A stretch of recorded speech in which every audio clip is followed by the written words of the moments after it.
অন্তর্বর্তী সরকারের প্রধান উপদেষ্টা ডক্টর মোহাম্মদ ইউনূসের সাথে সংলাপে নির্বাচনী রোডম্যাপ ঘোষণা সহ একগুচ্ছ দাবি জানিয়েছে বিএনপি। এ সময় প্রধান উপদেষ্টা জানিয়েছেন, নির্বাচন আয়োজনই তাদের অন্যতম লক্ষ্য। বিকেলে প্রধান উপদেষ্টা ডক্টর মোহাম্মদ ইউনূসের সাথে বৈঠক শেষে সাংবাদিকদের সাথে কথা বলেন বিএনপির মহাসচিব মির্জা ফখরুল ইসলাম আলমগীর। বলেছেন, নির্বাচনী রোডম্যাপ ঘোষণার জন্য প্রধান উপদেষ্টাকে বলা হয়েছে। নির্বাচন কমিশন নিয়োগ আইন স্থগিত করে সব রাজনৈতিক দলের মতামতের ভিত্তিতে ইসি পুনর্গঠনের পরামর্শ দেয় বিএনপি। এছাড়া বিতর্কিত ব্যক্তিদের প্রশাসন থেকে সরিয়ে দেয়া এবং জামিন নির্বাচনের জন্য দায়ীদের সাজা চেয়েছেন মির্জা ফখরুল। বলেছেন, গুম খুনের সাথে জড়িতরা এখনও ধরা ছোঁয়ার বাইরে, তাদের অবিলম্বে আইনের আওতায় আনার দাবি জানানো হয়। এ সময় নিরপেক্ষ ব্যক্তিদের দিয়ে প্রশাসন পরিচালনার সুপারিশ জানান বিএনপির প্রতিনিধি দল। নির্বাচন কমিশনার নিয়োগ আইন স্থগিত করে প্রধান রাজনৈতিক দলসমূহ ঐক্যমতের ভিত্তিতে অনতিবিলম্বে নির্বাচন কমিশন গঠন করতে হবে এবং আমরা একটা রোড ম্যাপ দিতে বলেছি। নির্বাচন কমিশন কবে নির্বাচন হবে সে আমরা একটা রোড ম্যাপ দিতে বলেছি। এরপরেই প্রধান উপদেষ্টার সাথে বৈঠক করেন জামায়াত ইসলামের আমির ডাক্তার শফিকুর রহমানের নেতৃত্বে একটি প্রতিনিধি দল। এ সময় তারা বলেছেন, নির্বাচনের সংস্কার বেশি গুরুত্বপূর্ণ, তবে সংস্কারের নামে অন্তর্বর্তী সরকারের মেয়াদ প্রলম্বিত করা যাবে না। বৈঠক শেষে সাংবাদিকদের এসব কথা জানান জামায়াত ইসলামের আমির। জানিয়েছেন, জামায়াতের পক্ষ থেকে আগামী 9 তারিখ রাষ্ট্র সংস্কারের রূপরেখা জাতির সামনে তুলে ধরা হবে।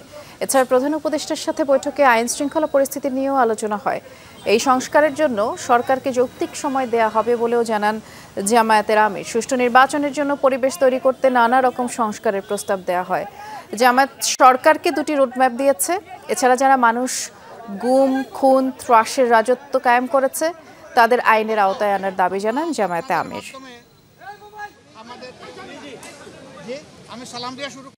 তাদের কাজ হচ্ছে জাতির সামনে একটা গ্রহণযোগ্য, সুষ্ঠু এবং শান্তিপূর্ণ নির্বাচন উপহার দেওয়ার পরিবেশ তৈরি করা। এই জন্য কিছু মৌলিক বিষয়ে তাদেরকে সংস্কার করতেই হবে। সে কি মৌলিক বিষয়ে তারা সংস্কার করবেন সেই ব্যাপারে আমরা কথাবার্তা বলেছি। প্রধান উপদেষ্টার সাথে আজ বেশ কিছু রাজনৈতিক দলের বৈঠক হয়েছে, সংলাপ হয়েছে। এই মুহূর্তে এই সংলাপ শেষে কথা বলছেন বাম গণতান্ত্রিক জোটের মাহমুদুর রহমান মান্না। আমরা সরাসরি সেখানে যাচ্ছি। প্রথম গুরুত্ব দিয়ে বলেছেন যে পূজার সামনে আছে, সেই পূজার ব্যাপারটা যাতে এই সম্প্রদায়ের মানুষ যথাযথভাবে শান্তিপূর্ণভাবে পূজাটা সম্পন্ন করতে পারে এবং তার সাথে সাথে শিল্প এলাকায়, বিশেষ করে গার্মেন্টস এলাকায় যে অসন্তোষটা তৈরি করা হচ্ছে ওনাদের মতে, এগুলোর ব্যাপারে আমরা কী করছি সেটা বলছি, আর কী করা উচিত সেটা আপনারা বলবেন। আমরা আপনাদের সর্বত্র সহযোগিতায়, বিশেষ করে পূজা যে সামনে আছে সেটাকে কেন্দ্র করে আমাদের পক্ষ থেকে সবাই কথা বলেছে। আমি যাদের নাম বললাম এবং তারা আলাদা আলাদা করে পরামর্শ দিয়েছেন। প্রথমত পূজার ব্যাপারে খুব স্পষ্ট করে আমরা কয়েকটা কথা বলেছি। আমাদের যা সহযোগিতা করতে হয় আমরা সব রকম সহযোগিতা করব। দরকার লাগে জনগণের সঙ্গে মিশিয়ে তাদেরকে সাথে নিয়ে যাতে অনুষ্ঠানটা ভালো হয় সেই চেষ্টা করব। কিন্তু একই সঙ্গে সরকারকে প্রোঅ্যাক্টিভ হতে হবে যাতে তার অ্যাডমিনিস্ট্রেশন, পার্টিকুলারলি জেলা পরিযায়ী আছে, জেলা প্রশাসক, থানার ওসি কিংবা টিএনও যারা দায়িত্বে আছেন তারা যাতে সরাসরি জবাবদিহিমূলক একটা প্রতিক্রিয়ার মধ্যে আসে। তারা বেশিরভাগ সময় দেখা গেছে অতীতে কোথাও ঘটনা ঘটে গেছে কিন্তু যিনি সংশ্লিষ্ট কর্তৃপক্ষ ছিলেন তিনি কোনো কাজই করেননি। এইবার এটা হতে পারবে না। আগেই তাদেরকে জানিয়ে দেওয়া হোক যে যদি কোনো ধরনের ঘটনা ঘটে এবং এই ব্যাপারে তার যদি কোনো অবহেলা পাওয়া যায় তাহলে তার বিরুদ্ধে শাস্তিমূলক ব্যবস্থা নেওয়া হবে, যাতে তিনি আগে থেকে সতর্ক হন। এটা প্রধান উপদেষ্টা সহ যারা ছিলেন তারা সবাই একমত হয়েছেন, সেরকম করে বলবেন। এবং আমরাও আমাদের পক্ষ থেকে বলেছি আমরা সর্বাত্মকভাবে অন্যান্য রাজনৈতিক দলগুলোকে সাথে নিয়ে আপনারাও চেষ্টা করে যেরকম করে সহযোগিতা করে এটা করা যায় সেটা করা যাবে। প্রায় একই রকম কথা আমরা গার্মেন্টস শিল্প সম্পর্কেও বলেছি এবং সেইখানে যেই ধরনের ঘটনা ঘটেছে পার্টিকুলারলি একটা উদ্বেগ প্রকাশ করা হয়েছে আমাদের পক্ষ থেকে যে গার্মেন্টস একটা হয়েছে কি কিউমুলেটিভ ইফেক্ট হচ্ছে। একটা ঘটনা একটা ফ্যাক্টরিতে ঘটছে, 3টে ফ্যাক্টরি যোগ দিচ্ছে, 3টে ফ্যাক্টরি বেতন পাচ্ছে না, তারা আরও 3টে ফ্যাক্টরিকে সাথে আছে। এটা যদি চলতে থাকে, প্রায় মাসব্যাপী একটা বিক্ষোভ চলছে, এটার impact on the international trade wise খুবই খারাপ হতে পারে। তাতে করে দেখা যাবে যে সামগ্রিকভাবে এটা আরও বেশি।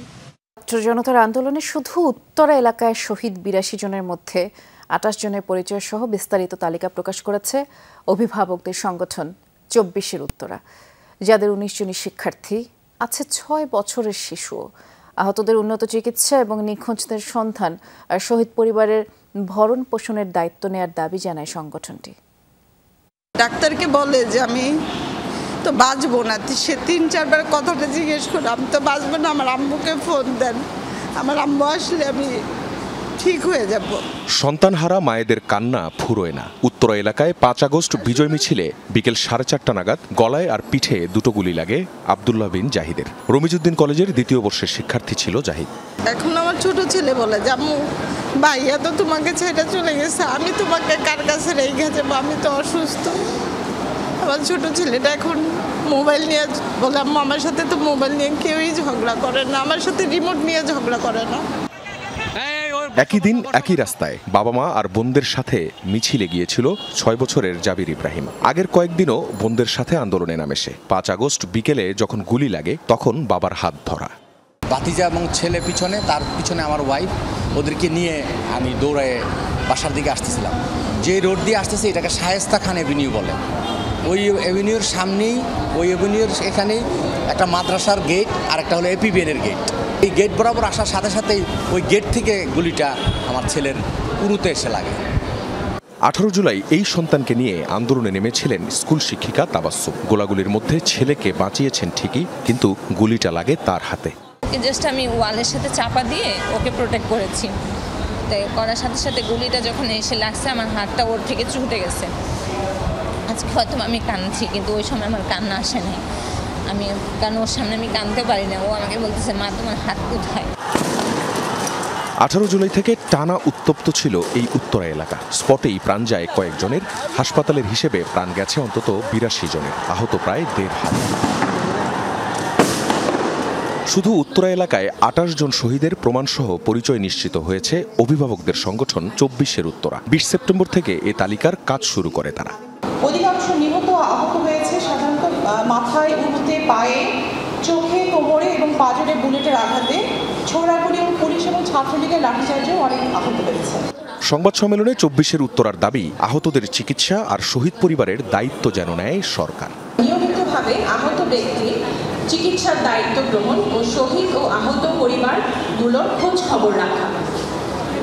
এই গণ অভ্যুত্থানে যারা শহীদ ও আহত হয়েছেন তাদের সম্মানের সাথে স্বীকৃতি প্রদান করার উদ্যোগ গ্রহণ করা। এই লিস্টটি নিয়ে আমি হেলথ মিনিস্ট্রিতে এটি প্রোভাইড করব এবং আমরা আমাদের নিজেদের মতন একটা ভেরিফিকেশন করব, তারপরে এই লিস্ট অনুযায়ী ইনশাআল্লাহ আমরা কার্যক্রম শুরু করব। এরই মধ্যে আন্দোলনে 1581 জন শহীদের তালিকা ঘোষণা করেছে বৈষম্য বিরোধী ছাত্র আন্দোলন ও স্বাস্থ্য বিষয়ক উপকমিটি। উত্তরার এ তালিকা তুলে দেয়া হয় জুলাই শহীদ স্মৃতি ফাউন্ডেশনের সাধারণ সম্পাদক মীর মাহবুবুর রহমান স্নিগ্ধর হাতে। আখলাকুস সাফা, যমুনা নিউজ, ঢাকা। জুলাই হত্যাকাণ্ডের বিচার, শহীদ পরিবারের পুনর্বাসন ও আহতদের চিকিৎসা নিশ্চিতের দাবিতে সমাবেশ করেছে জাতীয় নাগরিক কমিটি। সকালে বৈরী আবহাওয়ার মধ্যেই সমাবেশ শুরু হয়। অংশ নেন জুলাই গণ অভ্যুত্থানে হতাহতদের স্বজনরা। তারা বলেন এখনও অনেক আহত রয়েছেন যারা সুচিকিৎসা পাচ্ছেন না। নিহত পরিবারগুলো প্রত্যাশিত সহযোগিতা পাচ্ছেন না। জুলাই বিপ্লবের 2 মাস পেরোলেও পুনর্বাসন কার্যক্রম সেভাবে শুরু হয়নি এবং জুলাই হত্যাকাণ্ডে জড়িত সবাইকে বিচারের আওতায় আনার দাবি তারা জানান। নাগরিক কমিটির বক্তারা বলেছেন নিত্যপণ্যের বাজার নিয়ন্ত্রণে এখনও দৃশ্যমান উদ্যোগ নেই, পুলিশ এখনও সক্রিয় নয়। আইন শৃঙ্খলা পরিস্থিতি দ্রুতই স্বাভাবিক করার আহ্বান তারা জানান। সরকারের দায়িত্বে যারা আছেন এই কমিশন, গণতদন্ত কমিশন গঠন করার মাধ্যমে প্রত্যেকজন শহীদের পরিবারকে অ্যাটলিস্ট প্রথমে আমরা বিচারের মুখটা দেখাই। 5 আগস্টে যে পঙ্গপালের ন্যায় জনতা মাঠে নেমে এসেছিল তাদেরকে আজকে শহীদদের নিয়ে রাজনীতি করা হচ্ছে। শহীদদেরকে টাকার বিনিময়ে জঘন্যভাবে বিভিন্ন রাজনৈতিক দল তাদেরকে কেনা বিচারে হেরে পৌঁছাচ্ছে। ছাত্র জনতার অভ্যুত্থানে নির্বিচারে গণহত্যার চিত্র দেখে উদ্বেগ জানিয়েছেন প্রবাসী শিক্ষার্থীরা। তাদের ধারণা হতাহতের প্রকৃত সংখ্যা আসলে আরও অনেক বেশি। তাদের আত্মত্যাগের প্রতি সম্মান দেখিয়ে সত্যিকারের বৈষম্যহীন নতুন বাংলাদেশ গড়ার আহ্বান জানিয়েছেন প্রবাসী শিক্ষার্থীরা। যুক্তরাষ্ট্র থেকে আরও জানাচ্ছেন আমাদের বিশেষ প্রতিনিধি আব্দুল্লাহ তুহিন। নিউ ইয়র্কের ব্যস্ততম ম্যানহাটনে শিক্ষার্থীদের এই প্রতিবাদ আন্দোলন দেখে অবাক পথচারী হাজারো মানুষ। জ্যামাইকা, ব্রুকলিন, লং আইল্যান্ড সহ বিভিন্ন স্থান থেকে হাজির হয়েছিলেন স্কুল, কলেজ আর বিশ্ববিদ্যালয়ের শিক্ষার্থীরা। বাংলাদেশে এই সোশ্যাল মিডিয়ার থ্রুতে এই অত্যাচার নিপীড়ন দেখে আমরা সহ্য করে ঘরে বসে থাকতে পারি নাই, কারণ আমাদের মতো ইয়াং যারা ছিল তারা দেশের স্বার্থে, দেশের মানুষের স্বার্থে প্রতিনিয়তই রক্ত ঝরাচ্ছিল। পরবর্তীতে বাংলাদেশে নির্বাচিত একটি সরকার যখন ক্ষমতায় আসবে, তারাও যাতে আমাদের দাবিটা সেভাবে পূরণ করতে পারে। সরকার পতন হওয়ার পরে আমাদের যে সব দাবি দাবা সব পূরণ হয়ে গেছে সেটা নয়, আমরা কিন্তু এখনো এগুলো দাবি দাবা পূরণের জন্য এখনো আমরা দেশের বাইরে থেকে চেষ্টা করে যাচ্ছি।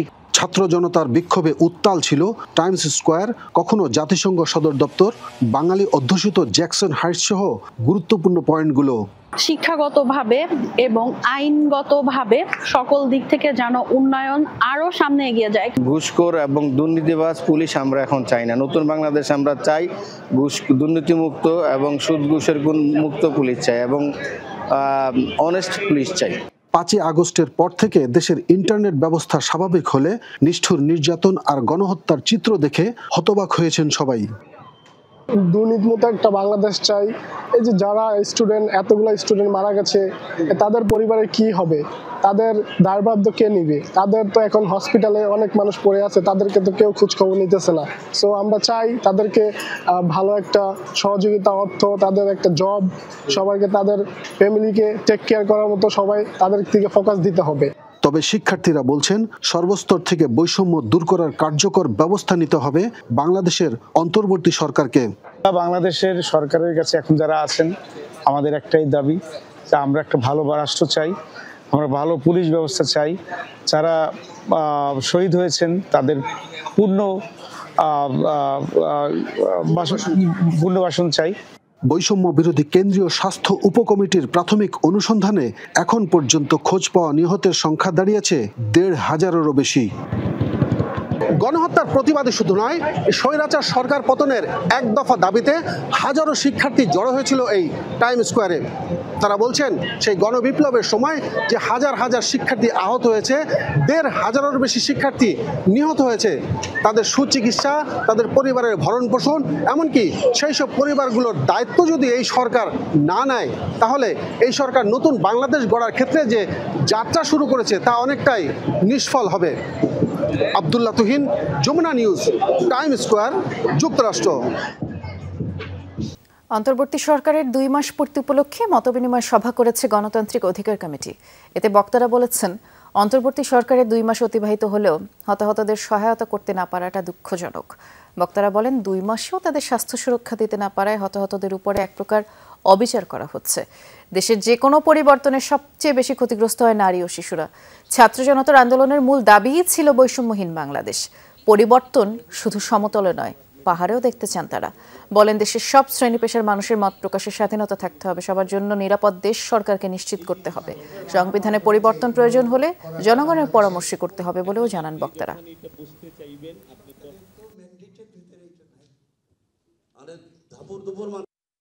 জনগণকে নিয়ে চুক্তি হয়, জনগণের জীবন নিয়ে চুক্তি হয়, জনগণ জানতে পারে না। এবং জনগণ যখন জানতে চায় তখন বলে যে না, এটা ন্যাশনাল সিকিউরিটির প্রশ্ন। তো ন্যাশনাল সিকিউরিটির প্রশ্ন ন্যাশনাল এনিমিরা জানবে, কিন্তু জনগণ জানবে না, এটা তো হইতে পারে না। এই সকল চুক্তি অবশ্যই জনসমক্ষে প্রকাশ করতে হবে। যারা এখনো কর্মস্থলে অনুপস্থিত তারা কেউ আর আইন শৃঙ্খলা বাহিনীর সদস্য নেই বলে জানিয়েছেন স্বরাষ্ট্র উপদেষ্টা অবসরপ্রাপ্ত লেফটেন্যান্ট জেনারেল জাহাঙ্গীর আলম চৌধুরী। উপদেষ্টা বলেছেন, বারবার সুযোগ দেওয়ার পরও যারা যোগদান করেনি তাদের ব্যাপারে এটাই অন্তর্বর্তী সরকারের শেষ সিদ্ধান্ত। আন্দোলনে প্রাণ যাওয়া প্রত্যেক শহীদের মর্যাদা পাবেন বলেও জানান তিনি, এবং যারা আহত আছেন তাদের প্রত্যেকের চিকিৎসার ব্যবস্থা সরকার করবে। বলেছেন, বিদেশ থেকে চিকিৎসক আনা হবে, দরকার হলে আহতদেরও উন্নত চিকিৎসার জন্য পাঠানো হবে। এপিবিএনের সদর দপ্তরে একটি ভবন এবং ফটকে শহীদ মীর মুগ্ধর নামে নামকরণ করা হয়। এর উদ্বোধন করেন স্বরাষ্ট্র উপদেষ্টা।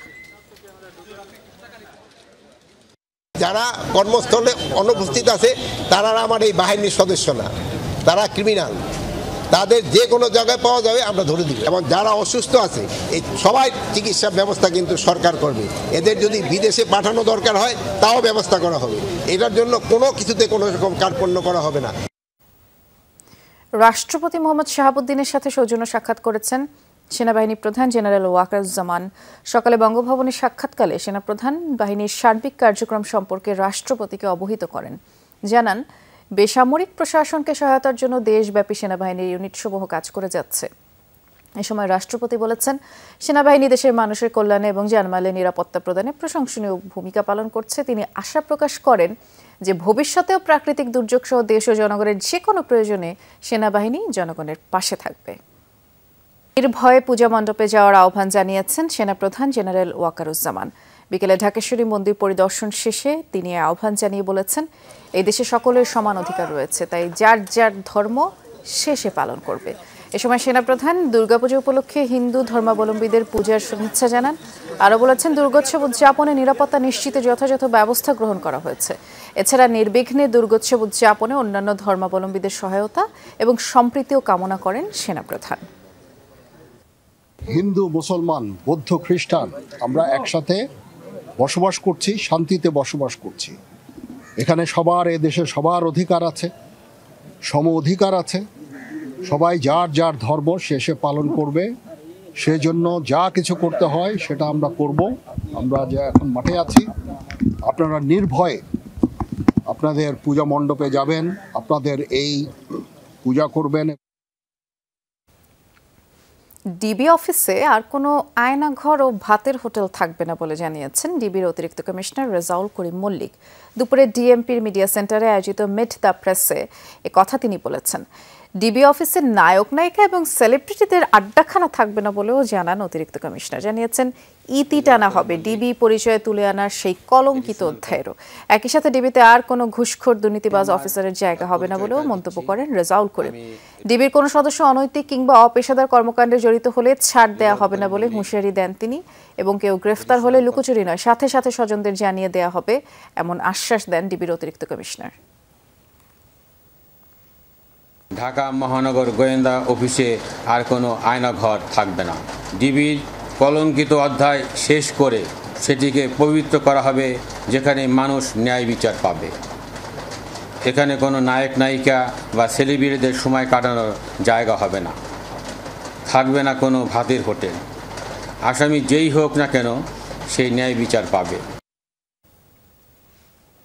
সিন্ডিকেটের মাধ্যমে নয়, মালয়েশিয়ার লোক পাঠানোর রিক্রুটিং এজেন্সি ওপেন করে দেওয়া হবে বলে জানিয়েছেন প্রবাসী কল্যাণ উপদেষ্টা আসিফ নজরুল। বিকেলে প্রবাসী কল্যাণ ভবনে মালয়েশিয়ার বাজেট সম্প্রসারণ এক চুক্তি স্বাক্ষর অনুষ্ঠানে তিনি কথা জানিয়েছেন। বললেন, নানা জটিলতায় প্রায় 18,000 শ্রমিক যারা মালয়েশিয়া যেতে পারেনি তাদেরকে মালয়েশিয়া যাওয়ার সুযোগ দিবে দেশটির সরকার এবং তাদের প্রতিশ্রুতি দ্রুতই কার্যকরের চেষ্টা চলছে বলেও জানান তিনি। আর মধ্যপ্রাচ্যে বাংলাদেশে যেসব শ্রমিক রয়েছে তাদের জন্য আগামী 2 সপ্তাহের মধ্যে বিমানবন্দরে বিশেষ লাউঞ্জের ব্যবস্থা করা হবে বলে জানিয়েছেন প্রবাসী কল্যাণ উপদেষ্টা। আমাদের মালয়েশিয়াতে যে বন্ধ বাজার আছে, মালয়েশিয়াতে আবার এই বাজারটাকে ওপেন করা, যাতে আমরা নতুন করে শ্রমিক পাঠাতে পারি। সেকেন্ড, আমি রিকোয়েস্ট করেছি যে 100 জনের যে সিন্ডিকেট ছিল, সিন্ডিকেট শব্দটা উচ্চারণ করিনি, আমি বলেছি যে রিক্রুটমেন্ট প্রসেসটাকে ওপেন করে দেওয়ার জন্য, সকল আপনার যারা রিক্রুটিং এজেন্সি আছে সবার জন্য ওপেন করার জন্য, ট্রান্সপারেন্ট করার জন্য। থার্ড, বলেছিলাম যে ওনাদের ওখানে একটু ওয়েজেস বাড়ানো যায় কিনা। খুব কম সময় নতুন পাঠ্যপুস্তক পরিমার্জন করা হয়েছে, আর সেক্ষেত্রে বইয়ে কিছু ভুল ত্রুটি থাকতে পারে বলে জানিয়েছেন শিক্ষা উপদেষ্টা ডক্টর ওয়াহিদ উদ্দিন মাহমুদ। সকালে শিক্ষক দিবস উপলক্ষে আয়োজিত আলোচনায় শিক্ষা উপদেষ্টা বলেছেন, ছাত্র রাজনীতির নামে শিক্ষার্থীরা বর্তমানে দখলদারিত্বের সাথে জড়িত। বিশ্ববিদ্যালয়ের মতো প্রতিষ্ঠানে শিক্ষক শিক্ষার্থীরা নিজেরাই তাদের আচরণবিধি নির্ধারণ করবে, এমন প্রত্যাশা উপদেষ্টার। বিশ্ব শিক্ষক দিবস উপলক্ষে ওসমানী স্মৃতি মিলনায়তনে আলোচনা সভার আয়োজন করে সংশ্লিষ্ট মন্ত্রণালয়। অনুষ্ঠানে সম্মানিত করা হয় গুণী শিক্ষক ও শিক্ষিকাদের। নিজেদের উন্নয়নে মন্ত্রণালয়ের কাছে বিভিন্ন দাবি দাওয়া তুলে ধরা হয় শিক্ষক সমাজের পক্ষ থেকে। এমন উদ্যোগ শিক্ষকগণকে উজ্জীবিত ও অনুপ্রাণিত করবে। অনুষ্ঠানে উপস্থিত প্রাথমিক ও গণশিক্ষা বিষয়ক উপদেষ্টা ডাক্তার বিধান রঞ্জন রায় বলেন, শিক্ষক সমাজের দাবি দেওয়া অনুযায়ী তাদের উন্নয়নে কাজ করছে অন্তর্বর্তীকালীন সরকার। আমরা জানি এখন প্রাথমিক শিক্ষকরা একাডেমিক শিক্ষায় আগের শিক্ষকদের থেকে অনেক এগিয়ে রয়েছেন, কিন্তু একই সঙ্গে এটাও সত্য যে আমরা প্রাথমিক শিক্ষকদের মধ্যে অনেককেই পাই যারা হয়তো আগের শিক্ষকদের মতো এত ডেডিকেটেড নন। আয়োজনে শিক্ষা উপদেষ্টা বলেন, শিক্ষক সমাজের দাবির চাপে পড়েছে বর্তমান সরকার। বিগত সরকারের আমলে শিক্ষার প্রসার ঘটলেও তা অপরিকল্পিত ছিল। আগামী শিক্ষাবর্ষে স্কুলের ছেলেমেয়েদের হাতে নতুন বই তুলে দেওয়ার বাধ্যবাধকতার কারণে মাত্র 2-3 সপ্তাহের মধ্যে পাঠ্যপুস্তকের পরিমার্জন করতে হয়েছে। তাতে হয়তো কিছু ভুলভ্রান্তি থেকে যাবে। আশা করি সকল মহলের এবং শিক্ষাবিদদের পরামর্শে শিক্ষাক্রমের ধারাবাহিকতা রক্ষা করে পরবর্তীতে আরও সংস্কার সম্ভব হবে। শিক্ষা উপদেষ্টা জানান, শিক্ষার উন্নয়নে শিক্ষার নীতি থাকা প্রয়োজন। বলেন, সব পেশার মতো জবাবদিহিতার আওতায় আনা প্রয়োজন শিক্ষকদেরও। তরুণ প্রজন্ম ছাত্র রাজনীতির নামে চরম অপরাজনীতি, দুর্বৃত্তায়ন এবং দখলদারির ছাত্র রাজনীতির সঙ্গেই শুধু পরিচিত। কিন্তু যে কোনো বিশ্বমানের বিশ্ববিদ্যালয়ে শিক্ষক শিক্ষার্থীদের একটা আচরণ বিধি নির্ধারিত থাকে। আমি আশা করব নিজেদের ছাত্র শিক্ষকদের নিজেদের প্রজ্ঞা দিয়ে এবং পরিস্থিতির বিবেচনায় তাদের নিজস্ব আচরণবিধি তৈরি করতে পারবেন। যে শিক্ষকরা নিজেরাই অর্থাভাবে দিন পার করছেন, তারা কিভাবে শিক্ষার মান উন্নয়নে নজর দিবেন, সেই প্রশ্নও রাখেন শিক্ষা উপদেষ্টা। স্বল্প আয় দিয়ে সম্মান নিয়ে বেঁচে থাকাই তাদের পক্ষে দুঃসাধ্য। ভাস্কর ভাদুরী, যমুনা নিউজ, ঢাকা। বিদ্যালয় থেকে জোর করে পদত্যাগ বহিষ্কারের প্রতিবাদ জানিয়েছে পদবঞ্চিত প্রতিষ্ঠান প্রধান ও শিক্ষক জোট। আর তাদের যেসব শিক্ষককে জোর করে পদত্যাগ করানো হয়েছে তাদের শপথে বহালের দাবি জানিয়েছেন তারা। সকালে ঢাকা রিপোর্টার্স ইউনিটিতে এক সংবাদ সম্মেলনে জানানো হয়েছে, সারা দেশের বিভিন্ন বিদ্যালয়ে শিক্ষকদের জোর করে পদত্যাগ করানো হয়। পরে চর দখলের মতো সেসব পদ বাগিয়ে নেওয়া হয়েছে বলে অভিযোগ করেন তারা। শিক্ষকদের জোর করে পদত্যাগ করানোর ফলে অনেক প্রতিষ্ঠানে শিক্ষা কার্যক্রম স্থবির হয়ে পড়েছে। আর শিক্ষকদের জোর করে পদত্যাগ করানোর ঘটনায় দোষীদের শাস্তিও দাবি করেছেন তারা। বিশ্ব শিক্ষক দিবস উপলক্ষে আলোচনা সভার আয়োজন করেছে জামায়াতে ইসলামপন্থী শিক্ষকরা। সকালে জাতীয় প্রেস ক্লাব অডিটোরিয়ামে শিক্ষকদের কণ্ঠস্বর শিক্ষায় নতুন সামাজিক অঙ্গীকার এই প্রতিপাদ্যে আলোচনা সভা হয়। প্রধান অতিথি ছিলেন দলটির নায়েবে আমির অধ্যাপক মুজিবুর রহমান। বক্তারা জানিয়েছেন, দীর্ঘ 16 বছর ধরে আওয়ামী দুঃশাসনের জুলুমের শিকার হয়েছেন শিক্ষকরা। চাকরি বঞ্চিত এবং মানবেতর জীবনযাপন করা সব শিক্ষক স্ব প্রতিষ্ঠানে পুনরায় যোগদানের ব্যবস্থা নিতে সরকারের প্রতি আহ্বান জানান। আর শিক্ষক কর্মচারীদের চাকরি জাতীয়করণ করে সরকারি বেসরকারি বৈষম্যগুলো দূর করা সহ 10 দফা দাবি জানান। একই সাথে কিন্ডারগার্টেন এবং ইবতেদায়ী মাদ্রাসার নিবন্ধন প্রক্রিয়া সহজ করার দাবি তাদের। 34তম বিসিএসএ কোটার জন্য সংরক্ষিত 672টি শূন্য ক্যাডার পদে উত্তীর্ণ প্রার্থীদের মধ্যে থেকেই মেধার ভিত্তিতে নিয়োগের দাবি জানিয়েছে বৈষম্যের শিকার ক্যাডার বঞ্চিত ফোরাম। নির্বাহী আদেশে নিয়োগের দাবি তারা জানান। সকালে ঢাকা রিপোর্টার্স ইউনিটিতে সাগর রুনি মিলনায়তনে সংবাদ সম্মেলনে জানানো হয়েছে, 34তম বিসিএসএ সাধারণ প্রফেশনাল সাধারণ শিক্ষা ক্যাডার সহ 672টি পদ শূন্য রাখা হয়। এর আগের বা পরের কোনো বিসিএসএ কোনো কোটা সংরক্ষণ করা হয়নি। তাই শুধুমাত্র 34তম বিসিএসএ কোটা সংরক্ষণ করা বৈষম্যমূলক বলেই দাবি করে বঞ্চিত ফোরাম। জানানো হয়েছে, 2016 সালে জনপ্রশাসন মন্ত্রণালয়ের এক আদেশে শূন্য পদগুলো পরবর্তী বিসিএস থেকেই পূরণের সিদ্ধান্ত হয়। 34তম বিসিএস উত্তীর্ণ প্রার্থীদের মধ্য থেকে তারা নিয়োগের দাবি জানান। একটি সুষ্ঠু নির্বাচন আয়োজনে যৌক্তিকভাবে যতদিন প্রয়োজন ততদিন অন্তর্বর্তী সরকারকে সময় দেয়া হবে বলে মন্তব্য করেছেন বিএনপি মহাসচিব মির্জা ফখরুল ইসলাম আলমগীর। দুপুরে ইঞ্জিনিয়ার্স ইনস্টিটিউটে শিক্ষক সমাবেশে যোগ দেন তিনি। বলেন, বিগত সরকার দেশে বৈষম্যের পাহাড় গড়ে তুলেছে। যেই দল নিজেদের গণতন্ত্রের পুরোধা বলে দাবি করত, তারাই গণতন্ত্রকে হত্যা করেছে। মির্জা ফখরুল বলেন, বিএনপি রাজনীতিকরণ দেখতে চায় না, চায় উদার গণতন্ত্র। 53 বছর পরও দেশের সবচেয়ে দুর্বল জায়গা শিক্ষা ব্যবস্থা। এমন মন্তব্য করে বিএনপি মহাসচিব বলেছেন, শিক্ষকদের দলকানা হলে চলবে না, থাকতে হবে নিরপেক্ষ। বহু রক্তের বিনিময়ে যে পরিবর্তন এসেছে তা সাময়িক বিজয়, এটি ধরে রাখতে হলে সবাইকে ঐক্যবদ্ধ হতে হবে। বিএনপির 31 দফায় সব সমস্যা ও সমাধানের কথা উল্লেখ রয়েছে বলেও জানান তিনি। এবং বদরুদ্দোজা চৌধুরীর মৃত্যুতে শোক জানিয়ে তিনি বলেছেন, বিএনপি চেয়ারপারসন খুব অসুস্থ, তাকে দেশে বাইরে নেয়ার চেষ্টা চলছে। এই সমস্যাগুলো নিয়ে আমি আগে থেকে আমরা তাদেরকে অবশ্যই সময় দিচ্ছি, সময় দেব। কিন্তু বারবার প্রশ্ন আসে যে কতদিন সময় দেবেন। আমরা সেই পর্যন্ত সময় দেব যে পর্যন্ত একটা যৌক্তিকভাবে তারা একটা নির্বাচনের ব্যবস্থা তৈরি করতে পারবে। গত 15 বছরে পুলিশের নৈতিক অবক্ষয় হয়েছে কল্পনাতীত। রাজনৈতিক সদিচ্ছা না থাকলে পুলিশের সংস্কার হবে না বলে মন্তব্য করেছেন পুলিশের সাবেক মহাপরিদর্শক নুরুল হুদা। দুপুরে মাতৃভাষা ইনস্টিটিউটে ভয়েস ফর রিফর্মের উদ্যোগে মেরামত আলাপ শীর্ষক নাগরিক সংলাপে তিনি এমন মন্তব্য করে বললেন, পুলিশ বাহিনীতে সংস্কারের জন্য আইনগত পরিবর্তন দরকার। নৈতিক উন্নতির জন্য মানবিক বিষয়গুলো কোর্সে অন্তর্ভুক্ত করা প্রয়োজন। আর দ্রব্যমূল্যের লাগামহীন ঊর্ধ্বগতি সংকট সমাধানের উপায় শীর্ষক আরেকটি সংলাপে অর্থনীতিবিদরা বলেছেন, এই দ্রব্যমূল্যের নিয়ন্ত্রণ রাখতে হলে আমদানি নির্ভরতা কমাতে হবে এবং খরচ কমিয়ে উৎপাদন বাড়াতে হবে।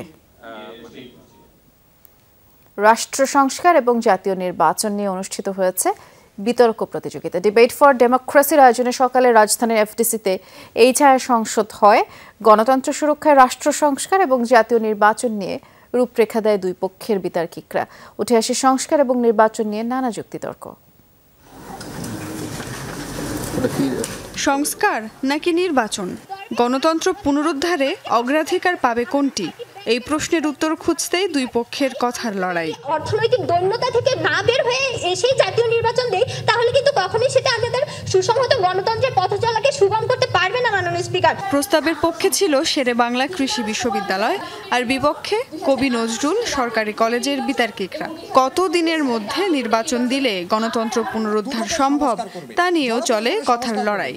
এত সংস্কার তারা 2 থেকে 3 বছরে কিভাবে কোন প্রক্রিয়ার মাধ্যমে সম্পন্ন করবে, এই ধরনের কোনো রূপরেখা এখনো পর্যন্ত তারা আমাদেরকে দিতে পারে নাই। প্রধান অতিথি গণমাধ্যম ব্যক্তিত্ব মতিউর রহমান চৌধুরী বলেন, আইনের শাসন প্রতিষ্ঠা করা প্রয়োজন সবার আগে। নির্বাচন দিতে খুব বেশি দেরি হলে দেশে নতুন সংকট তৈরি হতে পারে বলে শঙ্কা ডিবেট ফর ডেমোক্রেসির চেয়ারম্যানের। যৌক্তিক সময়ের মধ্যে যত দ্রুত সম্ভব অন্তর্বর্তীকালীন সরকার একটা জাতীয় নির্বাচনের মাধ্যমে জনগণের যে প্রতিনিধি, সেই প্রতিনিধিদেরকে তারা তাদের ক্ষমতায় যাবার জন্য একটা রাস্তা তৈরি করে দিবে। যদি কোনো কারণে নির্বাচন বিলম্বিত হয় তাহলে আমি নিশ্চিত করে বলতে পারি নতুন এক সংকটের মধ্যে যাবে বাংলাদেশ। আর এই সংকটটা হবে এক আদলহীন রাষ্ট্রে পরিণত হতে পারে বাংলাদেশ। সংস্কার দ্রুত সম্পন্ন করে নির্বাচন দেন, সবাই কিন্তু সময় দেওয়ার পক্ষে। যুক্তিতর্ক উপস্থাপন শেষে বিজয়ী হয় কবি নজরুল সরকারি কলেজের বিতার্কিকরা। সুমাইয়া ঐশী, যমুনা নিউজ, ঢাকা। ঢাকার নবাবগঞ্জে শারদীয় দুর্গাপুজো উপলক্ষে মতবিনিময় সভা ও আর্থিক সহযোগিতা প্রদান করেছেন জাতীয় পার্টির কো চেয়ারম্যান অ্যাডভোকেট সালমা ইসলাম। দুপুরে নবাবগঞ্জের বর্ধনপাড়া জাতীয় পার্টির কার্যালয় মাঠে মতবিনিময় সভাটি অনুষ্ঠিত হয়। এতে প্রধান অতিথি ছিলেন যমুনা গ্রুপের চেয়ারম্যান সালমা ইসলাম। এ সময় তিনি দোহার ও নবাবগঞ্জের 221টি পূজা মণ্ডপে আর্থিক সহযোগিতা প্রদান করেন। এছাড়া আইন শৃঙ্খলা বাহিনীর পাশাপাশি জাতীয় পার্টির নেতাকর্মীদের দুর্গাপূজার নিরাপত্তায় সার্বিক সহযোগিতা করার আহ্বান তিনি জানান। এই অনুষ্ঠানের সভাপতিত্ব করেন নবাবগঞ্জ জাতীয় পার্টির সভাপতি জুয়েল আহমেদ। উপস্থিত ছিলেন দোহার ও নবাবগঞ্জের জাতীয় পার্টির নেতাকর্মী সহ পূজা কমিটির সদস্যরা।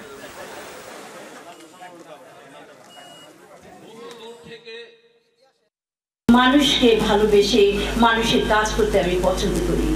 বিগত দিনে আমার সময় আমার ছেলেরা, আমার জাতীয় পার্টির ছেলেরা সন্ত্রাসে কোনো লিপ্ত ছিল না, ডাকাতিতে কোনো লিপ্ত ছিল না, মাটি কাটাতে কোনো লিপ্ত ছিল না। এরা সবসময় শান্তভাবে চলতো।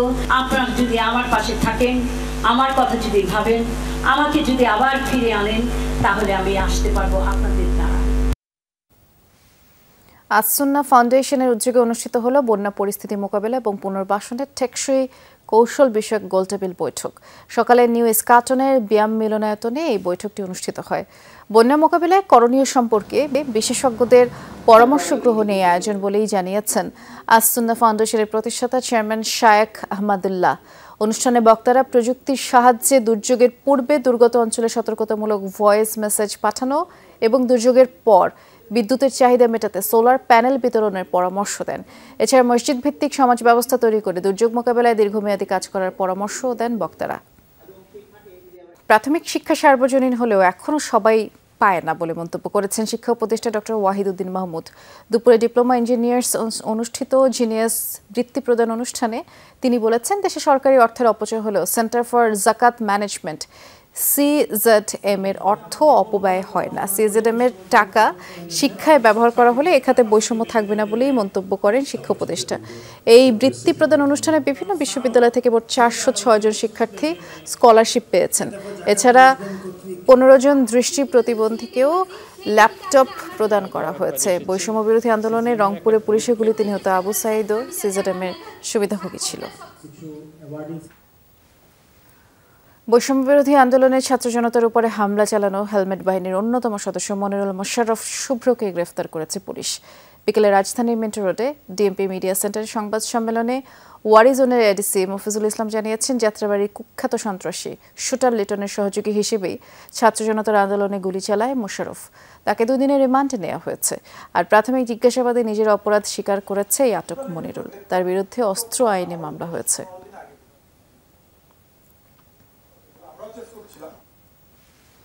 বাজার পরিস্থিতি স্বাভাবিক রাখতে ডিম, আলু ও পেঁয়াজ আমদানিতে কোনো বাধা নেই বলে জানালেন বাণিজ্য মন্ত্রণালয়ের সচিব মোহাম্মদ সেলিম উদ্দিন। শনিবার রাজধানীর শ্যামবাজারে ব্যবসায়ীদের সাথে মতবিনিময় শেষে সাংবাদিকদের তিনি কথা বলেছেন। এ সময় বাজার স্থিতিশীল রাখতে নিত্যপণ্যের যৌক্তিক দাম নির্ধারণের আহ্বান জানান। কেউ যদি সিন্ডিকেট করে বাজার কারসাজির চেষ্টা করে তাহলে কঠোর ব্যবস্থা নেওয়ারও হুঁশিয়ারি দেন বাণিজ্য সচিব। এদিকে ব্যবসায়ীদের পক্ষ থেকে চাহিদার তুলনায় উৎপাদন ঘাটতির কথা জানিয়ে আলু ও পেঁয়াজ আমদানি বন্ধ না রাখার আহ্বান জানানো হয় এবং বলা হয় যে শ্যামবাজারে আলু ও পেঁয়াজের আড়ত ঘুরে বাজার তদারকি কার্যক্রম পরিদর্শন করেন বাণিজ্য সচিব। নেতাকর্মীদের বিরুদ্ধে ষড়যন্ত্রমূলক মামলার প্রতিবাদে সংবাদ সম্মেলন করেছে আশুলিয়া থানা বিএনপি। সকালে ভাদাইল এলাকায় সংবাদ সম্মেলন করেন থানা বিএনপি সাধারণ সম্পাদক আব্দুল গফুর মিয়া। অভিযোগ করেন, বৈষম্য বিরোধী আন্দোলনে ছাত্র জনতার উপরে পুলিশ ও আওয়ামী লীগ সমর্থকদের হামলার ঘটনায় মামলা হলেও বিএনপি নেতাকর্মীদের আসামি করা হচ্ছে। ব্যক্তিগত, ব্যবসায়িক এবং পারিবারিক দ্বন্দ্বের জেরেই এসব মামলা দেয়া হচ্ছে বলেও সংবাদ সম্মেলনে জানানো হয়।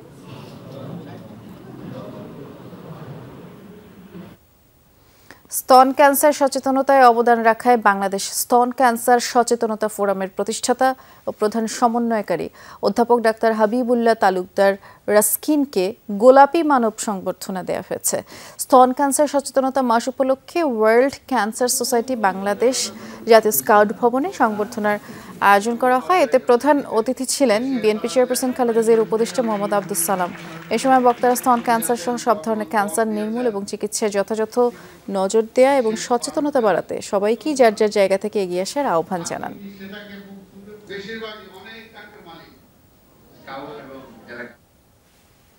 বিশ্ব শিশু দিবস এবং বিশ্ব শিশু সপ্তাহ উপলক্ষে শিশু কিশোরদের নিয়ে সংবাদ সম্মেলন করেছে আন্তর্জাতিক শিশু সংগঠন কোচি কণ্ঠের আসর। সকালে বিশ্ব সাহিত্য কেন্দ্রে সংবাদ সম্মেলনে বক্তারা বলেছেন, দেশের প্রায় 70% শিশুই বৈষম্যের শিকার হচ্ছে। অনুষ্ঠানে সংগঠনের প্রতিষ্ঠাতা বললেন, দেশের সকল শিশুকেই বৈষম্যহীনভাবে তাদের অধিকার দিতে হবে। গ্রামাঞ্চলে শিক্ষা, স্বাস্থ্য সহ মৌলিক অধিকার থেকে বঞ্চিত শিশুদের পাশে থাকতে সরকারের পাশাপাশি সমাজের সকল স্তরের লোকজনকে এগিয়ে আসার আহ্বান তিনি জানিয়েছেন।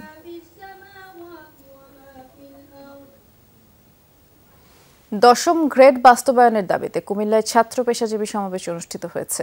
দুপুরে নগরীর রামমালায় বৈষম্য বিরোধী সার্ভে ডিপ্লোমা ইঞ্জিনিয়ার্স ছাত্র পেশাজীবী অধিকার পরিষদ এই সমাবেশের আয়োজন করে। কর্মসূচিতে 2টি সার্ভে ইনস্টিটিউটের শিক্ষার্থীরা অংশ নেয়। বক্তারা এই সময় বলেছেন, বৈষম্য দূরের জন্য ছাত্ররা প্রাণ দিলেও বিভিন্ন সেক্টরে এখনও বৈষম্য রয়েই গেছে। গেল 30 বছর ধরেই বৈষম্যের শিকার হয়ে আসছে সার্ভেয়াররা। তাদের দাবি, দশম গ্রেড বাস্তবায়নে 1994 সালের তৎকালীন সংস্থাপন মন্ত্রণালয় প্রজ্ঞাপন দিলেও তা এখনো বাস্তবায়ন হয়নি।